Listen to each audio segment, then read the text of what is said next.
今日もまたウクライナ軍の一撃がロシア経済やロシア軍の足腰にダメージを与えています。皆さんごきげんよう、上川薫です。今回取り上げる話題はウクライナ情勢。ロシア軍は現在でもウクライナ領を占領していますが、今や戦線は膠着状態にあり、一方でウクライナ軍の反撃はよりその激しさを増しています。今回取り上げる話題としては、ウクライナ軍の新たな戦略目標である物流網に対する攻撃、その中核であるロシア版アマゾンに対する連続的な攻撃、そしてその陰で見えなくなってしまっている戦略目標である石油関連施設への攻撃が質の変化が起こっていることを解説します。また動画の後半ではウクライナ軍の新司令官についての解説も行っておきましょう。まずウクライナが前線においてはしっかりと守り、ロシア軍の侵略を食い止める。一方において、その軍隊を支えているロシアの経済や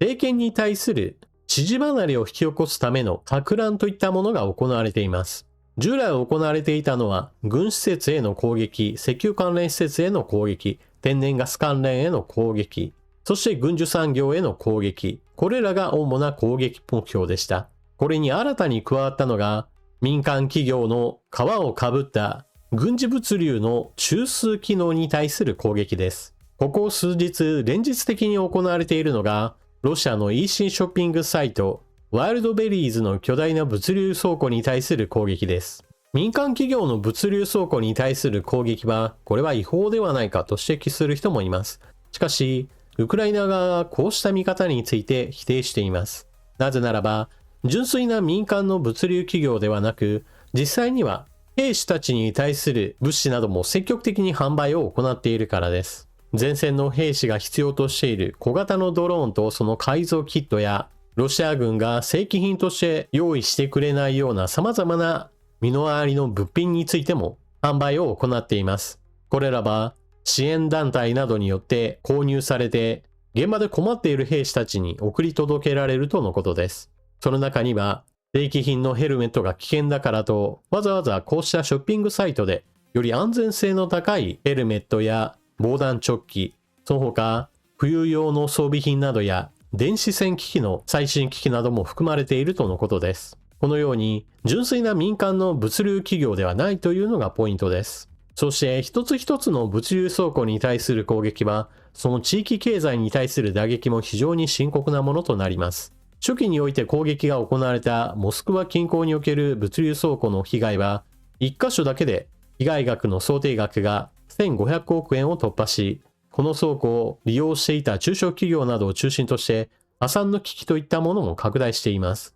しかも、初期においてはワイルドベリーズ側は戦争による被害についてはこれは免責事項に当たるとして当初は全く損害補償をしないとも言っていました。ただしこれについてはその後批判の声が高まり続けたということもあって、小規模業者を中心としてある程度の損害は面倒を見るというような話もし始めています。特に中小や個人商店の経営者の場合だと、商品などをこうしたワイルドベリーズ側の倉庫に全て置いていて、自社の保管は全くしていなかったというようなところもあるようです。ですから、倉庫が焼けてしまうと商品全滅してしまうということもあって、企業経営そのものが破綻するといったところも非常に多くなり、社会不安へとつながると政府側がある程度の圧力をかけたのではないかと言われています。なお、こうした大型の物流倉庫といったものはそんなにたくさんあるわけではありません。ワイルドベリーズはロシア国内におけるシェアが 45% 程度あり、第2位のオゾンと合わせた場合において国内シェアは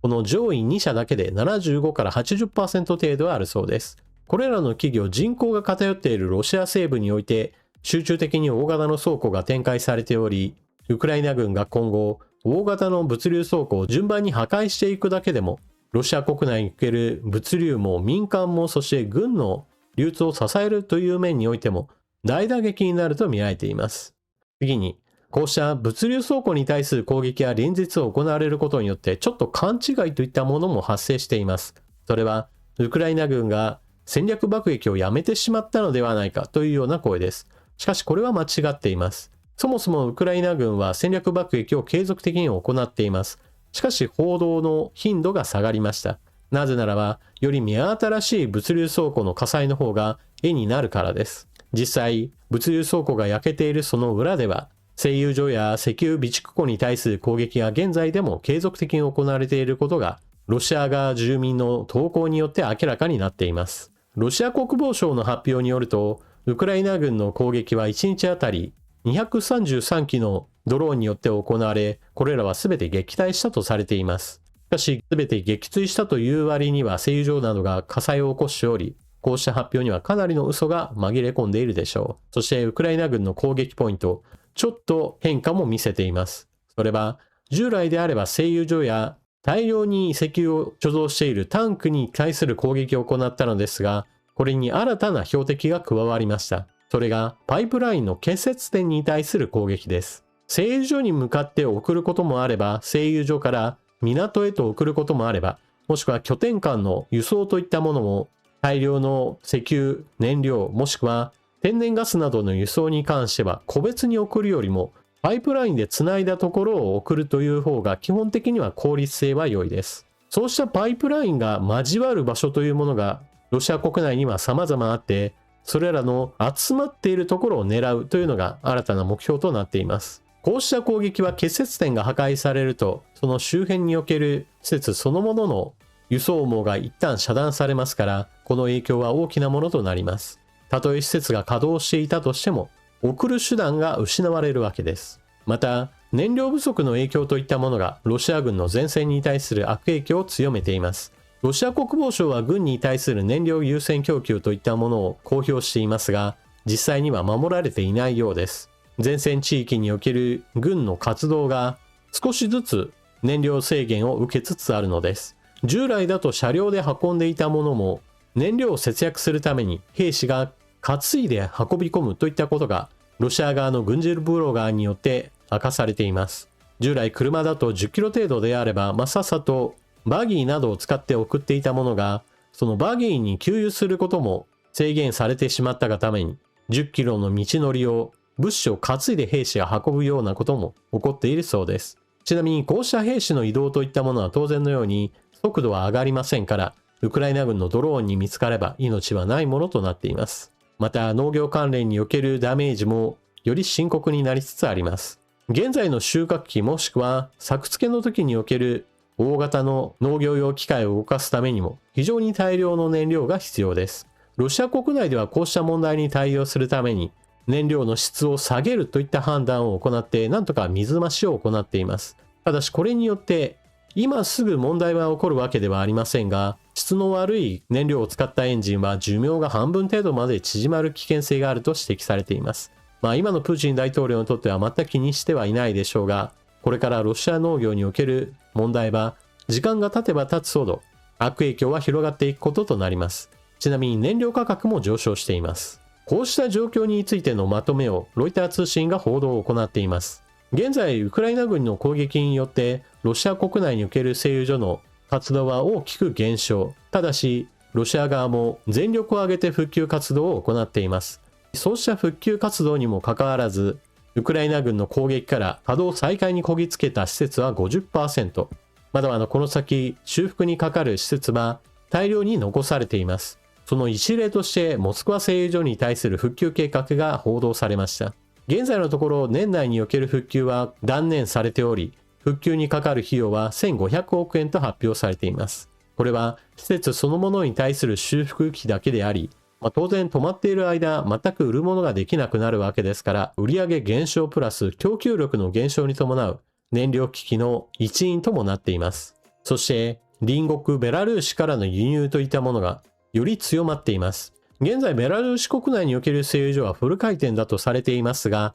それに伴って操業にもかなり無理がかかっていると見られています。現在ベラルーシからロシア国内へと輸出されているガソリンの量は前年比20倍にまで増加。その他軽油は5倍、航空用燃料は3倍となっています。距離が近いだけにロシアとしてはベラルーシに対してもっともっと送ってこいというような話をしている状態です。ではベラルーシ頼りになっていれば問題が解決するかといえばそういうわけではありません。まず第一にベラルーシはもともとそれほど人口の多い国ではありませんし、産油国でもありません。ですから必要量以上の増産にはどうしても限界値があります。現状でもすでに限界点に到達しているだろうと見られている状況で、そこにさらに外部からの動きもあります。それが侵略を続けるロシアに対する燃料供給があまりにも目立っていることから EU がベラルーシに対する制裁といったものを準備を始めています。また値段の問題もあります。ロシア産のガソリンとベラルーシ産のガソリンでは価格差があります。ベラルーシのガソリンはなんとロシア産ガソリンのプラス 50% というプレミア価格が上乗せされています。これは先ほども述べたような無理な操業といったものをある程度飲み込むための費用だとしています。ガソリン価格がプラス 50%、これをそのまま市場に流せば、当然のようにロシア国内の価格も一気に引き上がってしまいます。そのためロシアとしては、国防予算といったものをある程度活用しつつ、軍への優先供給へとつなげることで、国内の一般の人たちの買うガソリンと価格上昇をある程度抑えています。ただし、それについて言っても、ロシア全体平均で見ても20から 30% 程度は値上がりしていると見られていますから、決して問題がなくなったわけではありません。続いては、ウクライナ国内における人事について、つい先日の内閣改造において、ウクライナでは大きな問題が発生しました。フェドロフ国防大臣の辞任といった問題と、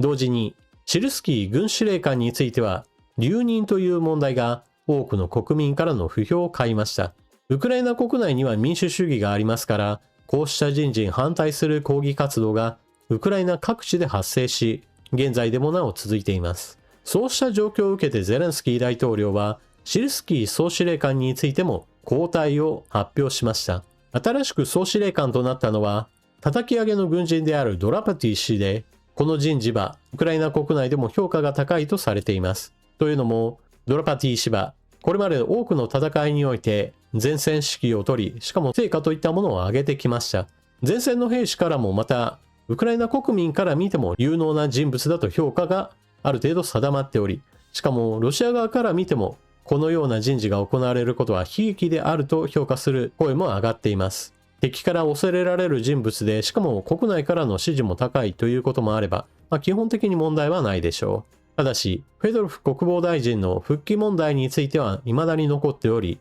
抗議を続けている人たちもいます。では、シルスキー氏が退任することとなって、これで全てが問題解決するかといえばそういったわけではありません。ウクライナ軍の現在の状況といったものを考えると、今までの戦術だけではなく、新しいドローンをはじめとした兵器類をいかにしてウクライナ軍の基本戦術へと踏み込んでいくかが非常に大きな課題となっています。ただし、それ以上に問題なのが、戦争の長期化に伴って多くの人々が軍務に疲れているという問題があります。ロシア軍の場合だと、一人一人の兵士が疲れるかどうかは全く関係なく、そもそも新兵の生き残り時間といったものが、それこそ1日も満たないというような状態なので、現場に連れてきたらさっさと突撃させて次々と亡くなっていくというような状態ですから、あまりそのような長期的疲労については考えないようなことになっています。一方でウクライナ軍はそのような使い捨てといったものを戦術として使っていませんから、すでに2022年以来全く家に帰れないような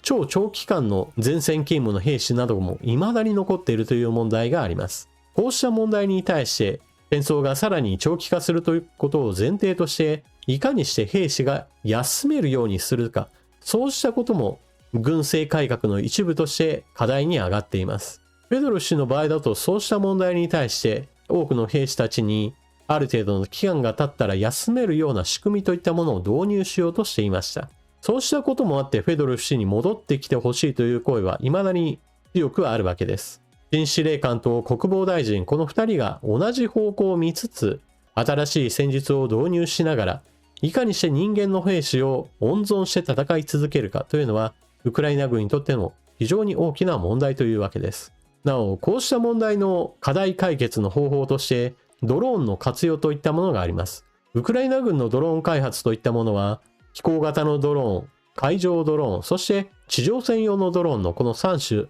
これらをいかにして安い価格を維持しつつも数を増やし、そして実践的なレベルを高めていくか、非常に難しいバランス取りといったものが求められています。従来は飛行型のドローンの発達が非常に進んできたわけですが、少しずつ進歩しているのが地上専用のドローンです。現在のところウクライナ軍の地上専用ドローンは物資の搬送といったものが主な任務となっていますが、戦闘用の地上ドローンについての開発も進んでいます。小型の車両に重機類などを搭載することによって生まれる小型の車両型ドローンといったものは改良が続けられており、現在のところ2万5000台の生産といったものを目指している状態です。飛行型のドローンは2000万機を目指して生産されていますから、生産規模から言っても地上ドローンといったものはまだまだ開発生産が始まったばかりとも言えるような状態です。ただし、こうしたドローンといったものは実戦経験を積んでさらに改良が進められることによってある程度の未来といったものがありますから、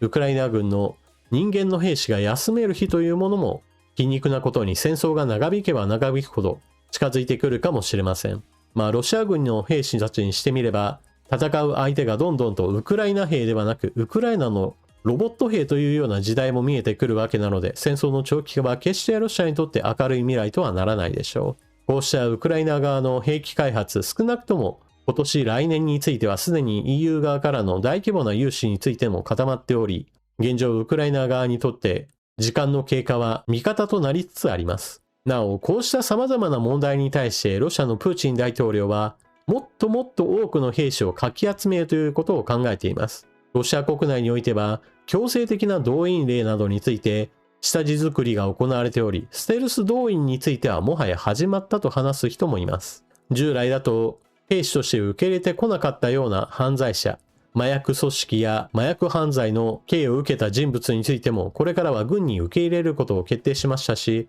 いわゆるロシアンギャングについても免責事項をつけた上での軍務といったものに就かせようとしています。現在のところロシア国内における刑務所では囚人数の減少といったものが続いています。従来本格的な侵攻が始まる前の段階においては40数万人いた刑務所の囚人数は現在では20万人まで減少。この差といったものが前線に投入されたものと見られています。ウクライナ側は兵士の調達においてドローンでこれを賄おうとしているのに対してロシア側は兵士が足りないのであればもっとつぎ込めばいいと動員の強化といったものを考えている。これは非常に対照的な動きだと言えるでしょう。あなたは今回の話を聞かれてどのような感想を持たれたでしょう。ぜひともコメントしていってください。それでは今回の動画はここまで最後までご視聴いただきありがとうございました。チャンネル登録していない方はぜひともこの機会にチャンネル登録よろしくお願いします。そして動画が見終わったら評価ボタンのクリックと参考になったなという方はぜひともこのチャンネルを他の方にも推薦してくれると嬉しいです。